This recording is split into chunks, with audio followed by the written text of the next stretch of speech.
मॉक्स जो है they play important role in our MD-CAT preparation करें। For example 4 days for physics, 4 days for chemistry. MBBS is not the only field.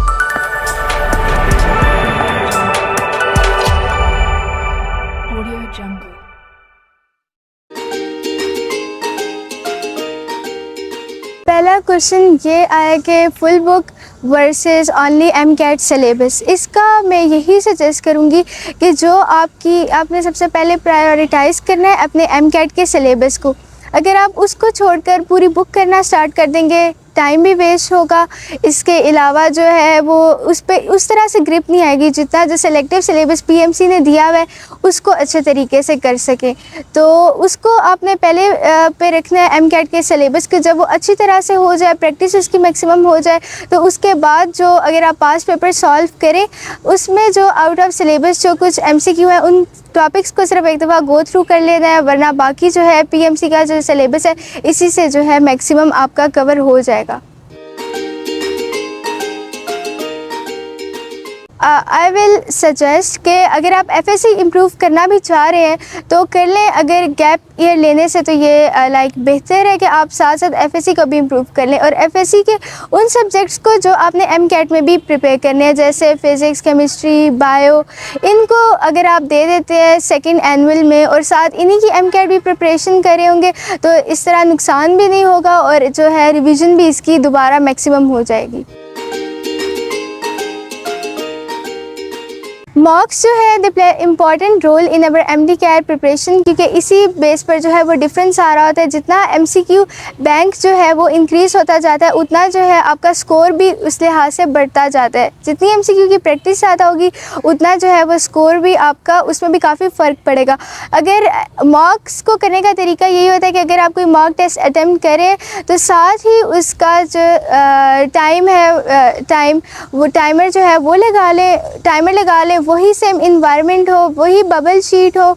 अगर online test है तो online करें, लेकिन अगर ऑनलाइन नहीं है बबल्स पर होना है तो साथ बबल शीट रख लें और वैसे ही इन्वायरमेंट हो, कोई बिल्कुल इंटरप्शन ना हो। 3 आवर्स जो है सेट कर लें और वैसे ही करें तो जो है आपकी प्रिपरेशन इससे और मैक्सिमम हो जाएगी। दूसरा कि मॉक्स के रिसोर्सेज कौन कौन से हो सकते हैं। जब MCAT जो है स्टार्ट होता है, FSC ख़त्म होती है, तब डिफरेंट एकेडमीज़ हैं वो मॉक टेस्ट जो है ऑफ़र करती है, किप्स की, स्टेप्स की। इनको एक दफ़ा लाइक अटेंड कर लेना, ये इससे फ़ायदा ही होता है। दूसरा ये कि सईद MD-CAT पर जो है FLPs पड़े हैं, किप्स के जो है FLPs जो है सईद MD-CAT पर हैं। इसके अलावा स्टेप्स के है और इसके अलावा जो रिसोर्सेज है, नेशनल MCAT बुक है, ये बिल्कुल उसी डिफ़िकल्टी लेवल पर है जैसा हमारा MCAT होता है। और वाई-स्कॉट हो गई, मेड एंगल हो गई, प्री मेड हो गई, यहाँ से अच्छे रिसोर्सेज जो है MCAT के उसी डिफ़िकल्टी लेवल के मिल जाएंगे जिस तरह के MCAT में आते हैं। लास्ट 30 डेज़ जो है ये मोस्ट इम्पॉर्टेंट डेज़ होते हैं MCAT के। अब इसमें इस तरह के अगर आपका सिलेबस जो है वो कवर हो चुका है तो फिर आप सेल्फ स्टडी पर अगर स्विच कर भी जाएंगे तो इस तरह कोई इशू नहीं होगा। लेकिन अगर सिलेबस कवर नहीं हुआ तो आपने लास्ट 20 डेज़ से पहले सिलेबस को कवर करने की कोशिश करनी है, वो हो जाएगा। फिर लास्ट 20 डेज़ में सेल्फ स्टडी पर स्विच कर जाए। खुद जितनी प्रैक्टिस करेंगे, खुद जितना रिवाइज़ करेंगे, उतना कॉन्फिडेंस भी आपका बिल्ड होगा और कॉन्फिडेंस बिल्ड होगा तो पेपर करने में जो है वो आसानी होगी। बजाय इसके कि आप एकेडमी जाएं, ट्रांसपोर्ट सफ़र भी करें और टाइम भी वेस्ट हो और सिर्फ 1-2 टेस्ट करें। इससे बेहतर ये है कि आप घर में ही जो है वो रिवीजन भी मैक्सिमम कर लें और ख़ुद ही जो है मॉक टेस्ट हैं वो भी अटैम्प्ट कर लें। इसके लिए बेसिकली मैं आपको सजेस्ट करूंगा कि आप अपना सिलेबस ब्रेकडाउन बनाएं।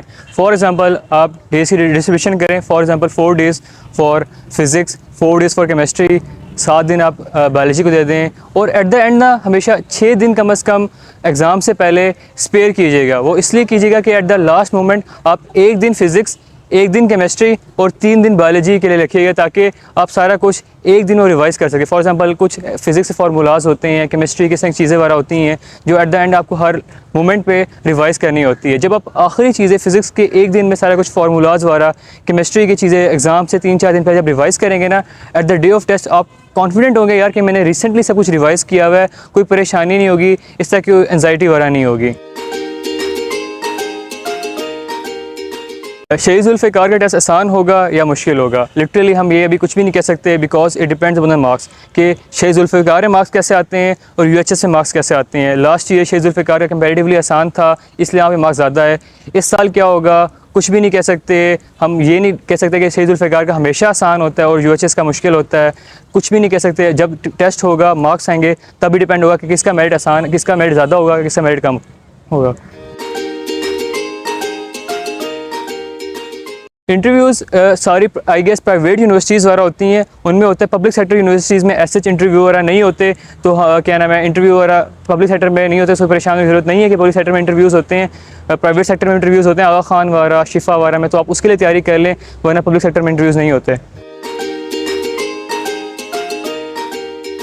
इंग्लिश के लिए बेसिकली हर एकेडमीज़ आपको नोट्स वगैरह तैयार करवाती है, लेक्चर्स होते हैं, तो बस आप उसी की तैयारी करें। या फिर किप्स और इस तरह की एकेडमीज़ वगैरह होती हैं, उनके पास उनके प्रैक्टिस मटेरियल होता है, तो आप उनकी बुक्स वगैरह फॉलो कर सकते हैं। और लॉजिकल रीजनिंग में ज़्यादा परेशान होने की ज़रूरत नहीं है कि आप लॉजिकल रीजनिंग सर पे सवार कर लें। लॉजिकल रीजनिंग के लिए भी हर एकेडमीज़ थोड़े बहुत प्रैक्टिस मटेरियल देते हैं, जो कि बहुत मुश्किल होता है। आई गेस इतनी टेंशन लेने की ज़रूरत नहीं है। Keep it simple and keep it easy. Books वगैरह होती हैं, उसमें थोड़ी बहुत तैयारी कर लीजिएगा। सिर्फ 6 मार्क्स होते हैं, I guess it's more than enough. Is merit going to be dropped और नॉट, इसके बारे में हम क्लियरली कुछ नहीं कह सकते। ये मैंने आपको पहले ही बताया कि रिज़ल्ट भी डिपेंड करता है कि किस तरह यूएचएस का रिज़ल्ट आता है और शहीद जुल्फ़िकार का रिज़ल्ट आता है। अगर अच्छे मार्क्स आते हैं और रिज़ल्ट ज़्यादा होता है तो मेरिट डेफिनेटली इंक्रीज़ होगा। अगर जैसा स्टैंडर्डाइज होता है तो फिर भी इवन हर ईयर आप देखते हैं कि रिज़ल्ट हमेशा मेरिट इंक्रीज़ ही होता जाता है, कम होने के चांसेस बहुत कम होते हैं। तो first is the AKU question. तो अब आपको परेशान होने की ज़रूरत नहीं है। AKU has posted a statement के AKU टेस्ट दोबारा होगा 19th of August 2023 को, just before the MD CAT. ये क्यों हुआ है? Because AKU is obviously a prestigious institution and they want to maintain the integrity of their exam. और क्योंकि वो एग्ज़ाम रिपीटेड आया था फ्रॉम द 2012 पेपर, तो obviously they had to have a retake, ताकि जिन स्टूडेंट्स के पास पास्ट पेपर्स का एक्सेस नहीं था वो भी उस पर फिर अपना कमेंट कर सकें। Common mistakes made in MDCAT, there are a lot of mistakes, but I will list about 3 to 4. Main mistake सबकी होती है कि MCQs प्रैक्टिस ना करना। आप जितने भी बुक्स पढ़ लो, जितना भी कर लो, जितना भी सिलेबस पढ़ लो, जितना भी आपका कॉन्सेप्ट आ जाए, जब तक आप उस नॉलेज को अप्लाई नहीं करोगे MCQs में, आपको नहीं पता चलेगा आपके वीक पॉइंट्स कौन से हैं, स्ट्रॉन्ग पॉइंट्स कौन से हैं, क्या चीज़ आपने रिवाइज करनी है, क्या चीज़ क्रूशियल है, MCQs कैसे सॉल्व करने हैं basically. Another thing that comes is that आप अपने वीक पॉइंट्स को नहीं पॉन्डर अपॉन करते। मेरा ये होता था कि मेरा कोई MCQ गलत होता था तो आई यूज़ टू सेव इट और राइट इट समवेयर कि अगर नेक्स्ट टाइम मैं करूँ तो वो MCQ गलत ना हो, and this should be your strategy.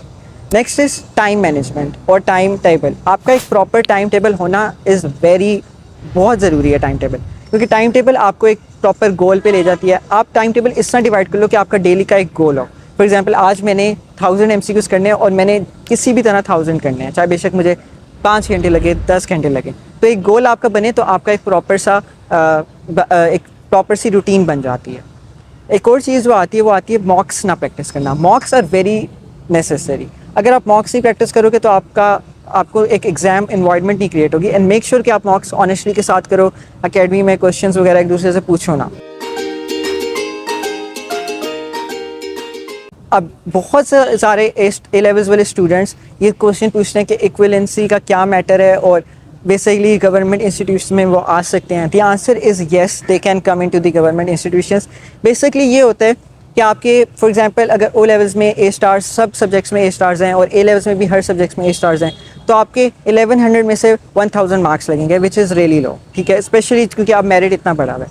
तो आप as an A level students, RMU में भी A लेवल स्टूडेंट्स काफ़ी हैं, but they use to do MDCAT की प्रैक्टिस ज़्यादा से ज़्यादा। और अगर आपके 180 प्लस हैं तो you can definitely get into RMU और अ गवर्नमेंट इंस्टीट्यूशन। तो as an A level students you can get into RMU।